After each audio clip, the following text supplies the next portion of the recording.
Hello, everyone. We will start in about 5 minutes.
All right. Well, hello, everyone. Again, my name is Vinny Giannotti. Um, today's topic is the COP discussion. Um, and are you ready for the COPs? It's a very interesting topic. And today I have two guests joining me, Melanie Polk and Doreen Collins. And Melanie, I'm going to unmute your phone.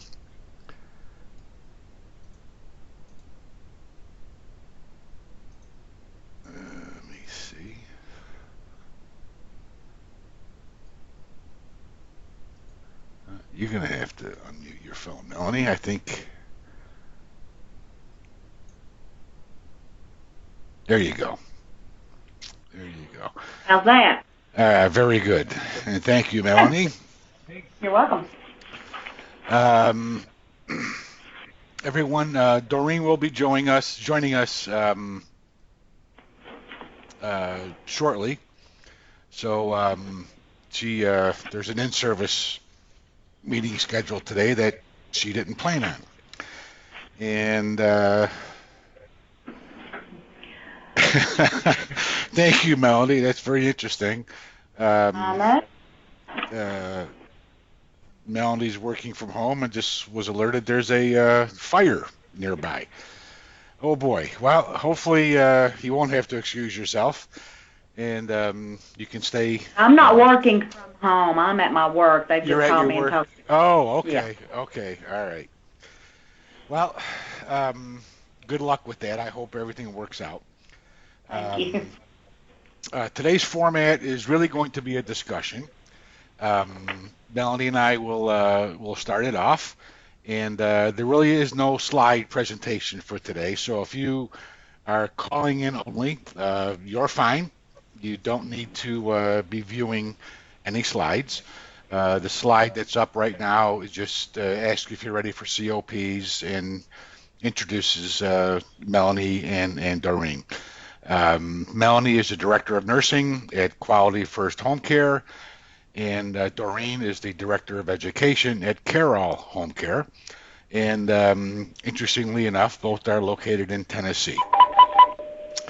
Um, so, with the recent events indicating that the Affordable Care Act is here to stay, at least temporarily, we all need to accept the fact that regulations like value-based purchasing and COPs are not going away anytime soon. So the COPs were introduced in January 2017, this year, and it was recently announced that there will be a delay until January of 2018, which gives people a little bit more time, and that's good. I wouldn't uh, suggest you count on any further delays. Use the time wisely, or you can continue reading the 374-page document in the Federal Register. It's my understanding that the interpretive guidelines still need to be released, but again, do not delay. A number of experts have offered opinions and their own interpretations, so my suggestion is work with those. Um, I'd also suggest that you take the broadest, most rigid interpretation and work with that for each one of the issues. Um, Yeah. okay, I go ahead. I said I agree with that. Like we've already talked about, we're gonna hope for the best, but be prepared for the worst. Yeah, exactly. That's kind of how this thing should be approached, and we really need to make sure that we're working towards that direction. So, I encourage everyone to reach out, to attend uh, webinars as you can, to speak with your peers, speak with people from um, other agencies, talk to them. How are they interpreting uh, the indications at this point in time, and work that way. Basically continue to broaden your scope here. There were a number of key changes with the new COPs that came out. We're not going to discuss them all here today. We're going to focus on a couple of them. And one key change that is really being impacted pretty significantly is the patient rights. There were a number of comments and items written about patient rights, um, and there I've got several of them written down here, and tracking the outcomes, patient interventions, and improvements. Um, Melanie, from looking at it from a clinical perspective and one who's in the business of managing, nurses and managing the documentation, um,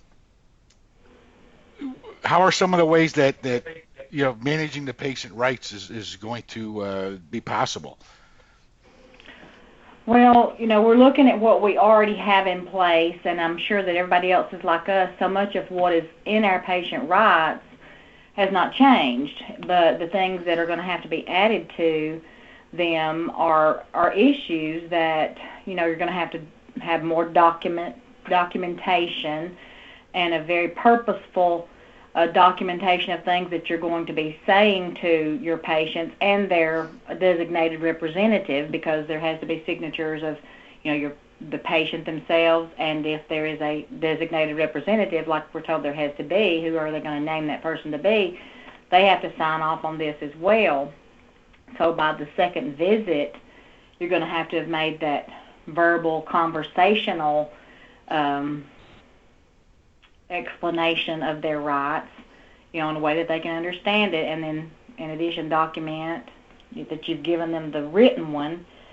So it's just going to be very purposeful, detailed documentation of what we're doing, and so that it's not going to be any question when someone is, looking through your charts that, yes, you've done what we've asked you to do. And I think that one area there seems to be the topic of most discussion that I've been participating in anyway. That patient and or patient representative being made aware of any updates or changes in the care plan, and I believe it's also prior to changes being made. Is that correct, from your understanding? Yes, Yeah. yes, and that has to be left for them in writing as well. So it's all going to be notification to the patient in a timely manner in writing, and for whoever the surveyors may be going out into the homes, they'll be looking for those things in your home documentation also. You're going to document it in your note, and you're going to document it in the chart and in the patient's home. So it's a big documentation challenge, and you're going to have to really be training your staff, those people who do the frontline visits, and the importance of making sure that this is happening, and then you're going to have to track that it is happening in some way. Yes, exactly. And uh, I was involved in a conversation a couple of weeks ago with a consultant, and there are a number of ways that that's being interpreted. But again, my recommendation and our recommendation is that you take the most rigid interpretation possible and use that as your guideline. Um, uh, Talking to some agencies on how they intend to handle that, it kind of runs the gamut of a number of different ways.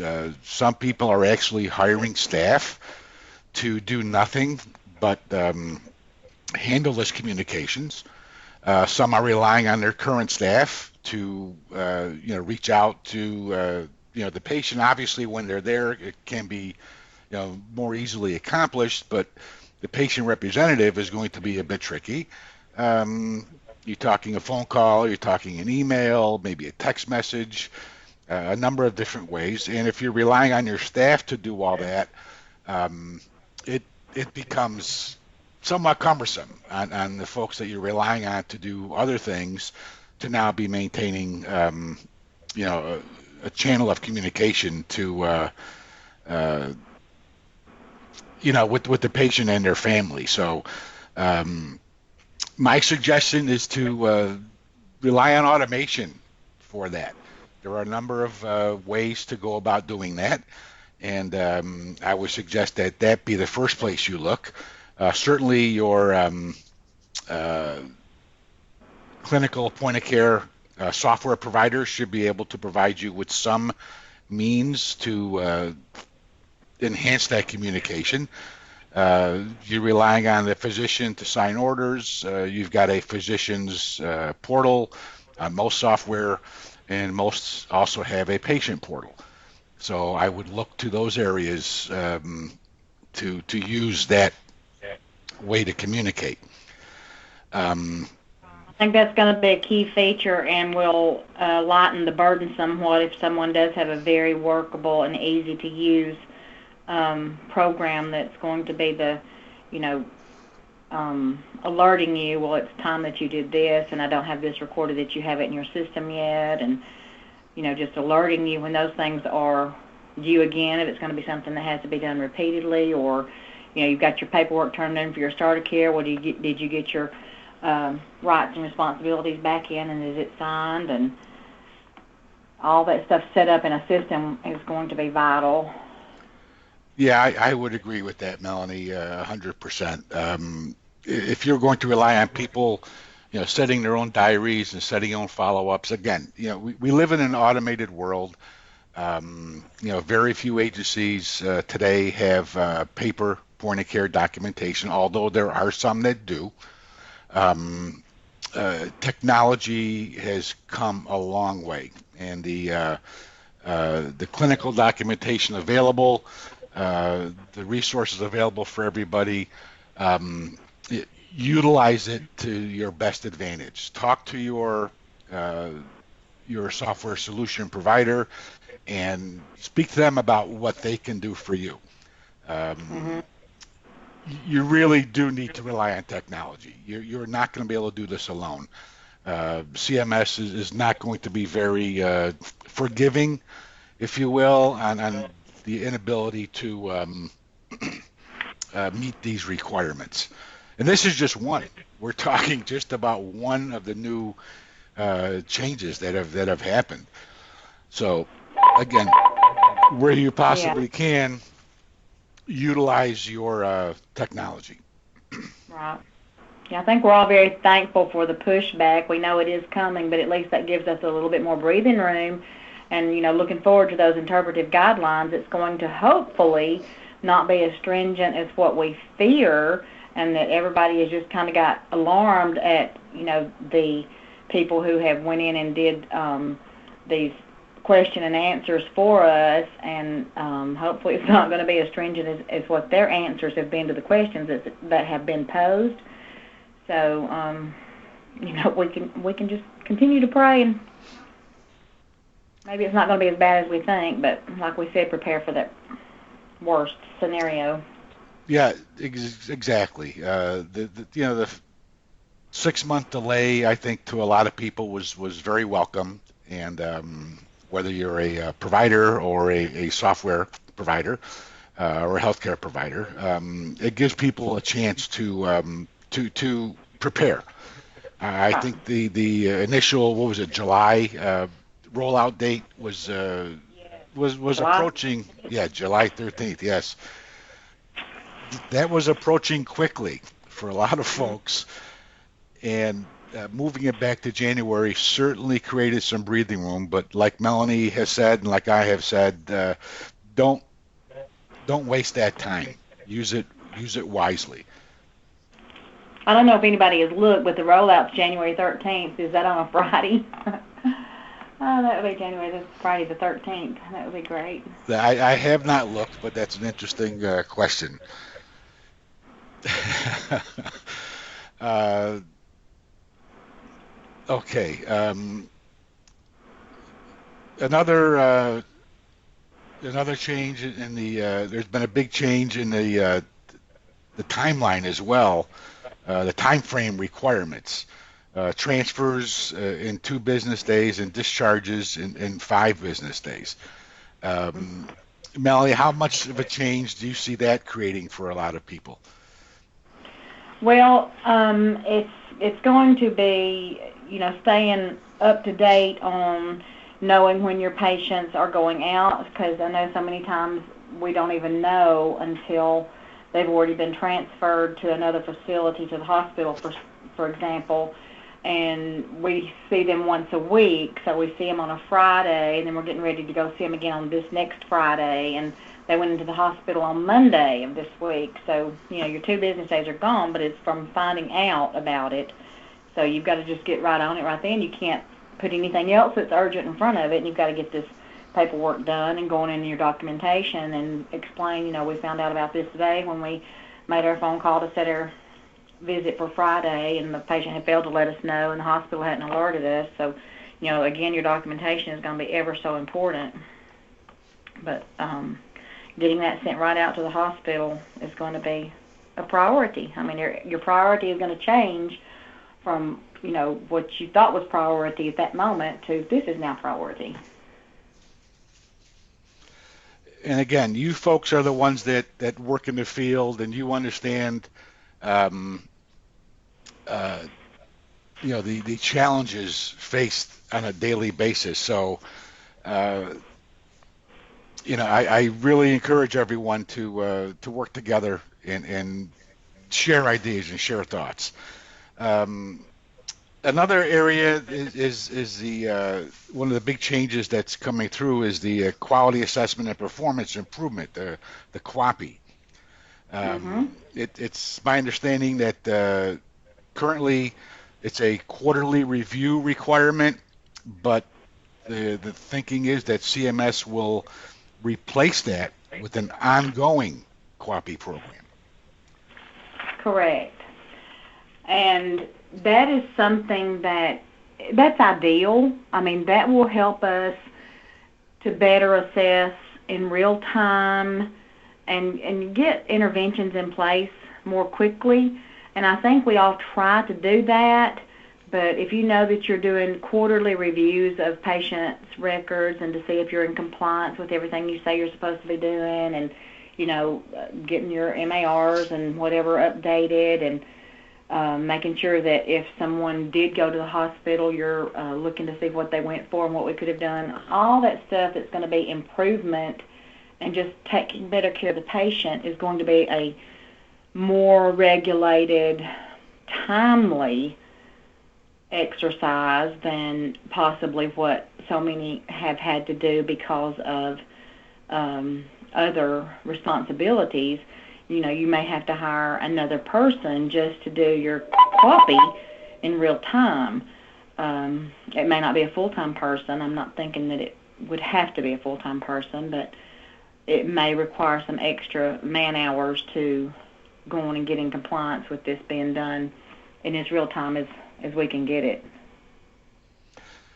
Yeah, again, like other areas with the changes, how do people manage the process? And Melanie, you're absolutely correct. There's a number of ways that people are looking at to do this. One is hiring additional staff, and then you're probably right that you're looking at part-time clerical staff to do some of these tasks. Again, I would suggest, and you look at technology to be a resource for you. There have been many For some of us, strides. it might take some training. Well, that's true. That's true. It depends on your generation, I guess. That's for sure. I mean, my children know a whole lot more about computers than I do, even though I pride myself in making some significant progress. It's second nature to them. They grew up with it. Right.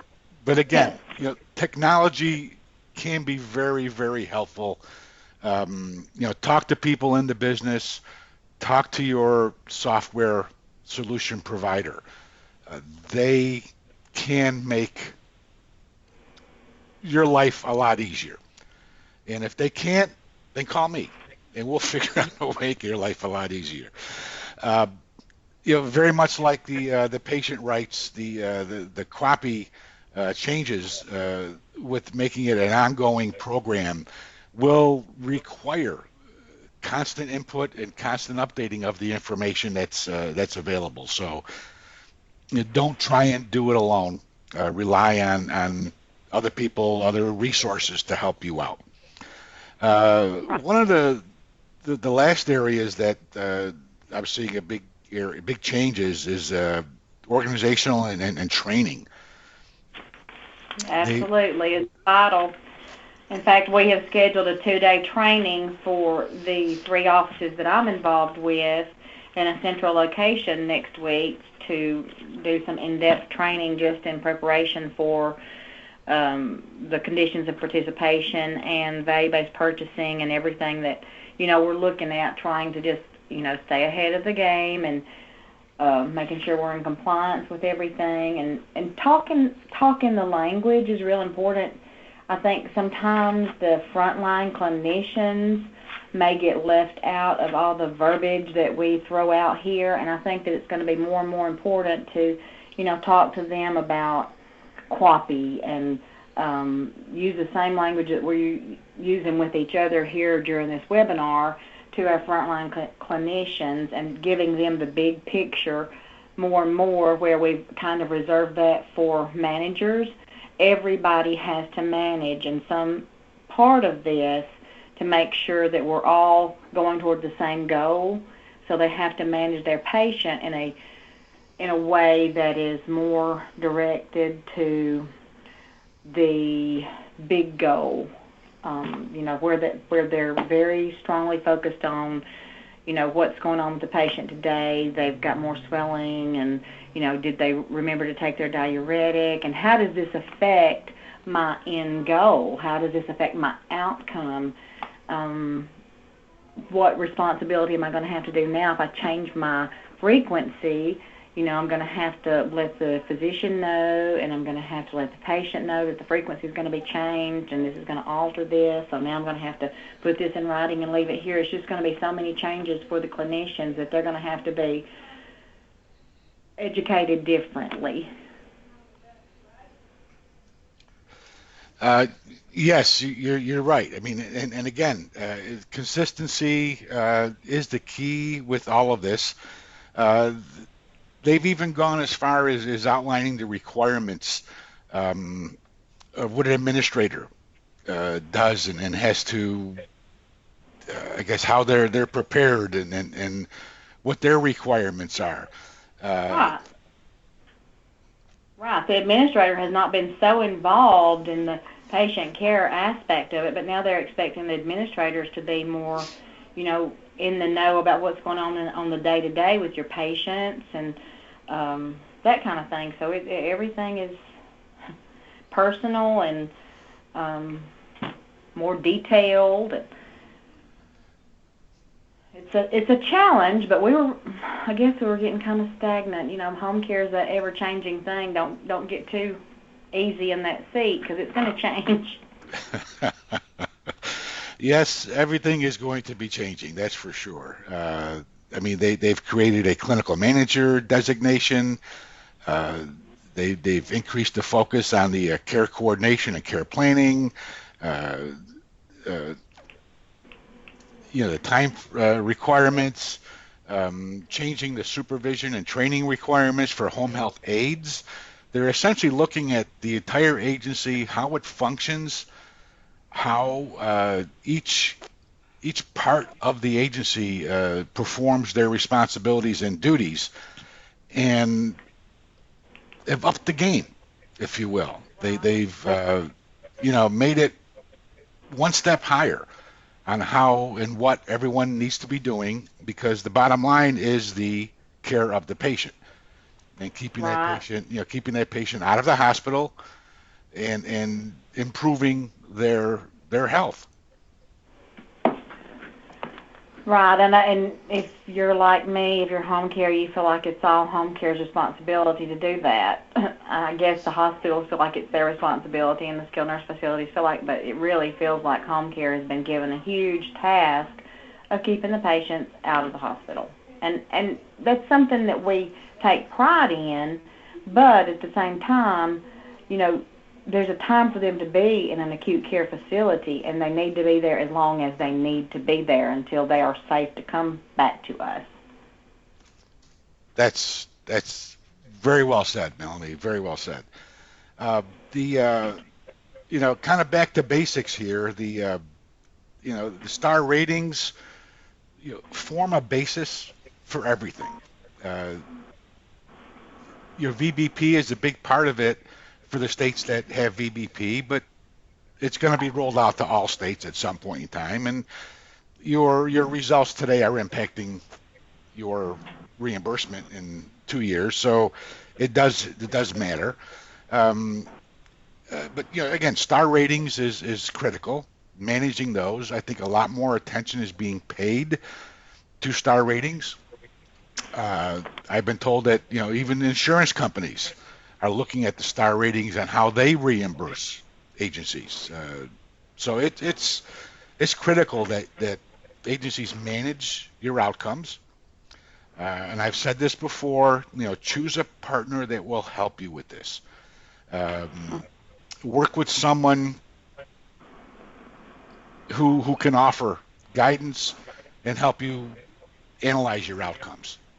There are Mhm. many good partners out there, and Healthware is one of them. But there are a number of excellent partners who can help you manage your outcomes to improve your scores, to improve your bottom line, basically. Yeah, that's going to be an invaluable tool if people are not utilizing software that helps them in that respect, and that is something that needs to probably be happening yesterday.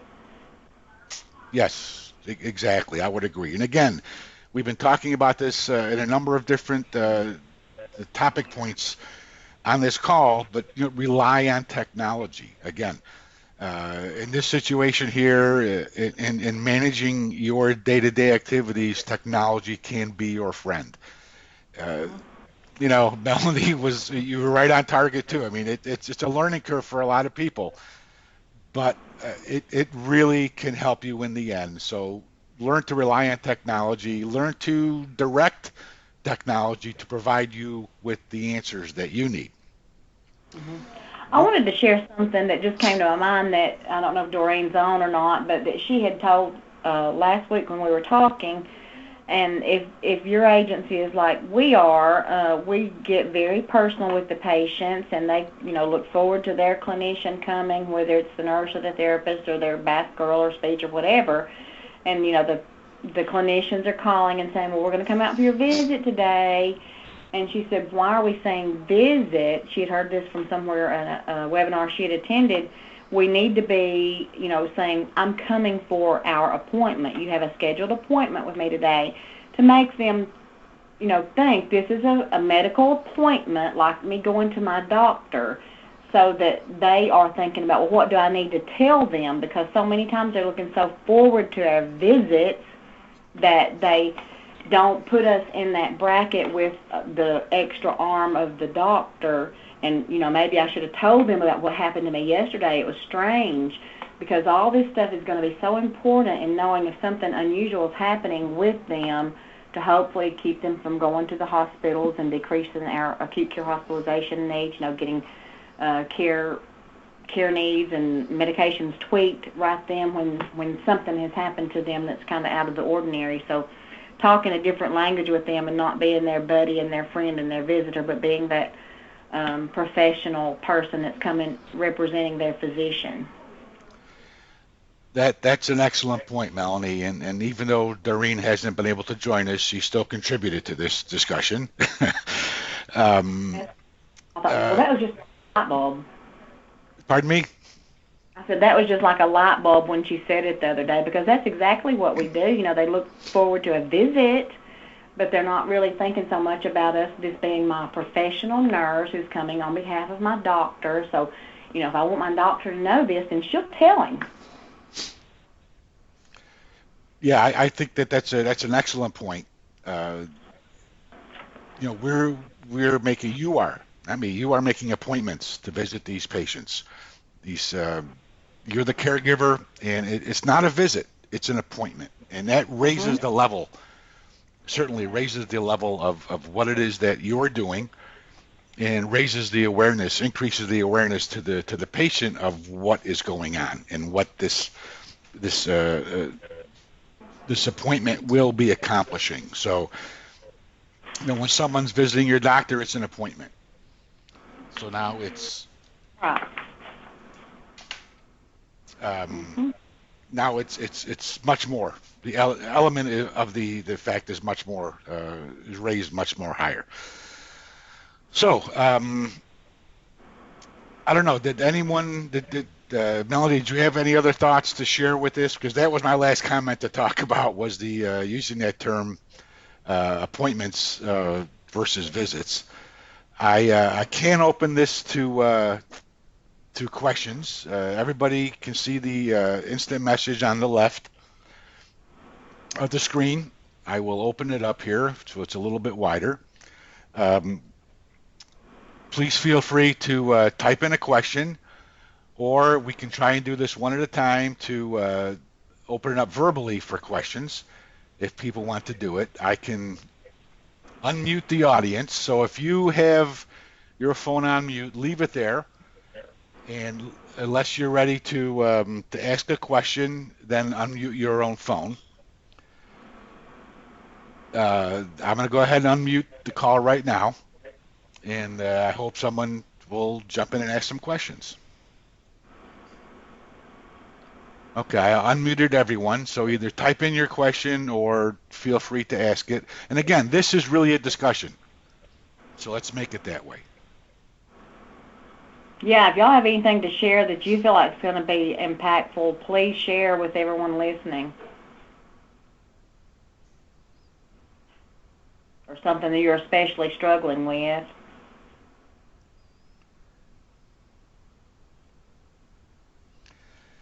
Well, let me start out with this. In talking to a number of you over the last several weeks, I've basically been told that you are attending free webinars weekly, and I know that they're out there because I attend them too.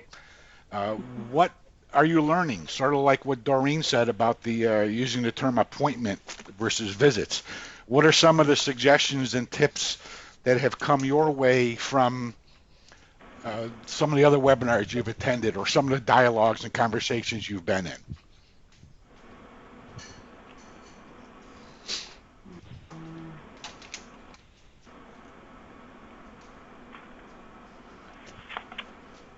Come on, people.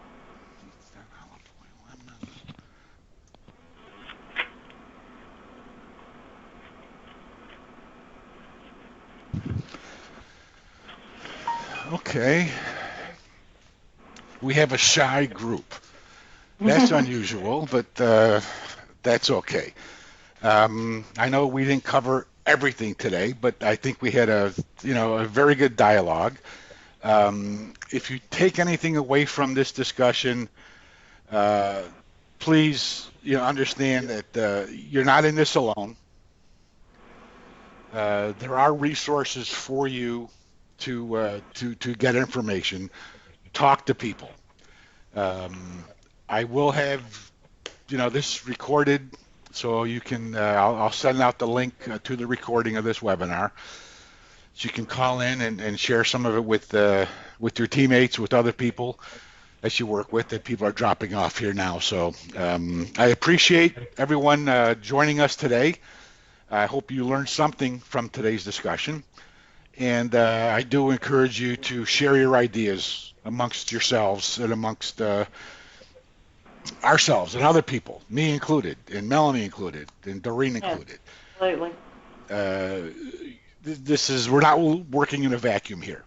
So again, I thank everyone for joining us today. We had a very good participation, and look forward to seeing you on our next webinar. A special thank you to Melanie for joining us today, and for Doreen for her input in helping prepare for this call, because we've had several discussions leading up to today. So again, special thank you to Melanie and all you for joining. And Melanie, I hope everything works out well with the fire Me too. near your home. And look forward again to seeing everyone on a future call. Thank you all Thank you. again. Bye-bye. Bye bye. Thank you.